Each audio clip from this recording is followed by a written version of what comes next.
So, ladies and gentlemen, today I'm going to talk about this lovely beast here that a few people might have seen on a couple of forums recently. The lovely guys at the Eastbourne Guitar Workshop put this together for me. If anybody ever needs any guitars done, they are the guys to go to. By far the best people I've ever had the opportunity to deal with. There's always a bit of a fear when you go to a shop if they're going to overcharge you, if they're just going to do that, you know, the kind of plumber special, go, well, that's going to cost a bit more and all that nonsense. These guys are straight up the best I've ever dealt with. So if you're near the area, go to Eastbourne Guitar Workshop. Okay, so let's get on with it. So I'm going to talk about my RG550XH 30 fret model. Made famous by the guys at Anderton's Guitars, Cheppers, the captain, and Ribera, I believe. I did a little video where they just kept popping the quote out every now and then, which was 30 frets, which this is. So, I'm just going to talk a little bit about what I've done to it, or had done to it in my case. The first thing I did was switch out the trem barrel here. As this was what is effectively a low-end model, it came with the screw-on trem arm, which, as most people that have ever had to endure those horrible things will state, once you've given them a bit of wear, they tend just to fly off after a while and get very loose. So, as you can see with this one, it's like a little jack plug. You'd find this type of trem arm and trem barrel on one of the prestige and premium models, mostly anyway. So I switched that out. That's the first thing I did. Then we have red control knobs as well to go with the whole motif. There's a little kill switch in here that most people don't seem to spot at first glance, which is good for those shreddy stop-start moments of glory. In the bridge position here we have a Ibanez Evo 2, which is of course Steve Vai's signature pickup, and an Evo there. And if anybody knows me, they know I'm a bit of a Steve Vai nut.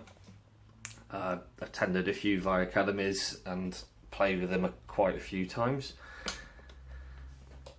So, my first concern when I got all this stuff was I actually bought all these parts before I thought, I don't even know if it's going to work. I'm not an electrician. As much as I like gear, I don't know much about putting it all together. And as anybody that knows about these 30 fret things, there is no neck pickup. And there's a little circuit in here that simulates what would be a neck pickup by kind of mixing these two together. So when I actually bought it all and put it in, I didn't know if it was going to work, but it does. So let's hear what it sounds like then. Okay, so being an Evo pickups, you know, they're going to be very kind of hot or high gain. This guitar came with those white Infinity pickups, which are kind of a staple of the kind of low range standard RG line. They're kind of more crunchy. They didn't really give you a lot of power if you were, you know, you had to really welly the strings to get what you wanted out. But now it's just a bit of a beast.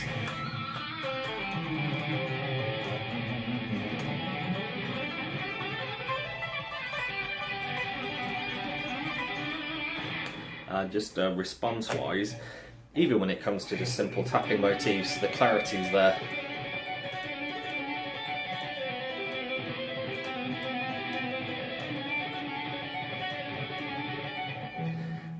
Another thing I noticed as well is whenever you went above the 24th fret with the infinities, you'd get like a little squawk, shall we say, out of the top, but you never get more than like a little, you know, a hint of a note rather than a clear, concise, like, I'm above 24th fret note. But now they really seem to announce themselves. Mind the muting, obviously with less space down there, it does take a bit of adjustment.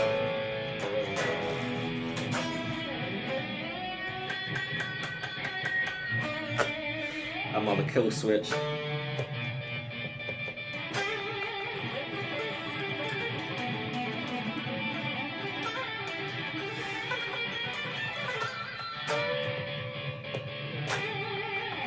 It's just awesome.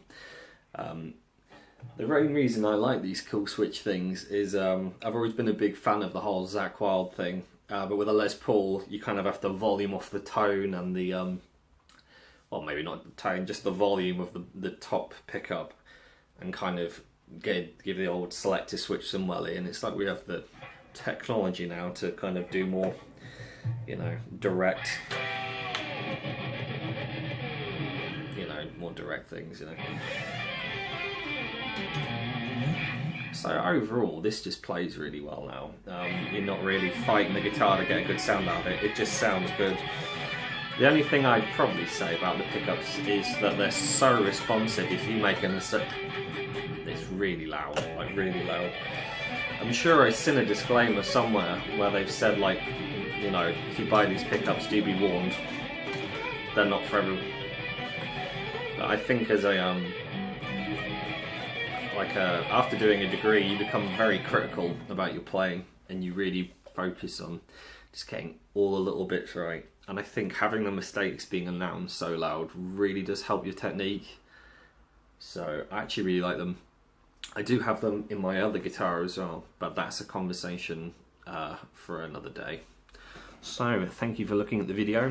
Big shout out to the guys at the Eastbourne Guitar Workshop, especially Mark, for doing this. I can't believe how cheap it was, if I'm honest. I've had people do less than that and try and charge me 80 just for putting like some control knobs on.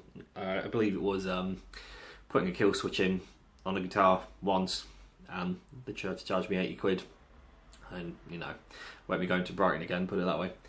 So Eastbourne Guitar Workshop, they know what they're about. They do refrets, they even do relicking, which I don't know many places that do that. If you want an amp fixed, if you want anything fixed, go to the Guitar Workshop in Eastbourne. Give them a little message on their Facebook account. Go to Eastbourne, drop your stuff up, and it's going to be fine. The guys are really passionate about what they do.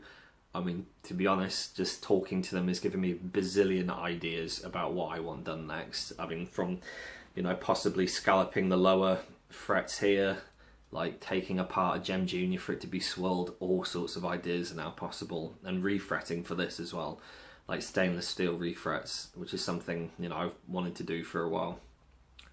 So I hope you liked the video. If you've got any questions about it, you're more than welcome to comment on any of the video links that I put this up on. The only thing I probably note that I haven't said anything about yet is this is what I call the Gilbert guitar, because it's signed by Paul Gilbert there. He named it. He's the one that put Gilbert on there. That's Jennifer Batten's signature there. That's Eric Johnson, who played this for maybe like 20 seconds trying to show me how to play something, which, as you can imagine, looked ridiculous. And this is John Petrucci's signature here. I'm going to the G3 in London in April, so I'm going to get Joe Satriani, Uli John Roth and Petrucci to sign it again, and then write the date and G3 there. And then, as I've talked to Mark, I'm going to get a plastic kind of protection put over this, and, you know, probably have it re-lacquered over it, just so the signatures are kind of safe, because it's not a trophy guitar. I want to play the fucking thing. So, as again, cheers for the views, and thank you very much.